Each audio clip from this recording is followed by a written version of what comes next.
Delta பகுதி விவசாயிகளின் நலன் கருதி ஜூன் 12ஆம் தேதி மேட்டூர் அணையை முதலமைச்சர் விஜய் நேரில் வந்து திறக்க வேண்டுமென விவசாயிகள் கோரிக்கை விடுத்துள்ளனர். டெல்டா மாவட்டங்களில் ஆண்டுதோறும் குறுவை சாகுபடி செய்ததற்கு வழக்கமான ஜூன் 12ஆம் தேதி மேட்டூர் அணையிலிருந்து தண்ணீர் திறந்து விடுவது வழக்கமாக உள்ளது. இருப்பினும் மேட்டூர் அணையில் குறுவை சாகுபடி செய்வதற்கு முழுமையான அளவிற்கு தண்ணீர் இல்லை என்பது வருத்தமளிப்பதாக விவசாயிகள் தெரிவித்துள்ளனர். காவிரி தண்ணீர் பிரச்சினையில் முதலமைச்சர் விஜய் தலைமையிலான அரசு உரிய தண்ணீரை பெற்றுத்தரும் என்று டெல்டா விவசாயிகளிடையே பெரும் எதிர்பார்ப்பு உள்ளது. வழக்கமாக மேட்டூர் அணை ஜூன் 12ஆம் தேதி திறக்க வேண்டும்.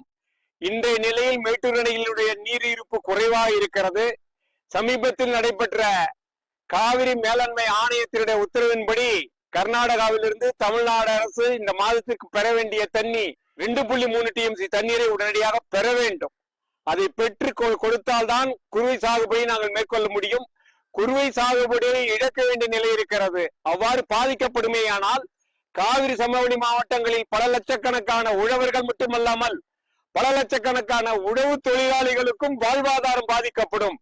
எனவே தமிழ்நாடு அரசு உடனடியாக பாராளுமன்றத்தினுடைய எதிர்கட்சி தலைவர் மரியாதைக்குரிய திரு ராகுல் காந்தி அவர்கள் துணையோடு உடனடியாக கர்நாடகாவிலிருந்து பெற வேண்டிய தண்ணீரை பெற்று தர வேண்டும். குறுவைக்கு தண்ணீர் தர இயலாத நிலை ஏற்படும் பொழுது காவிரி சமவெளி மாவட்டங்களை வறட்சி பாதித்த மாவட்டங்களாக அறிவிக்க வேண்டும்.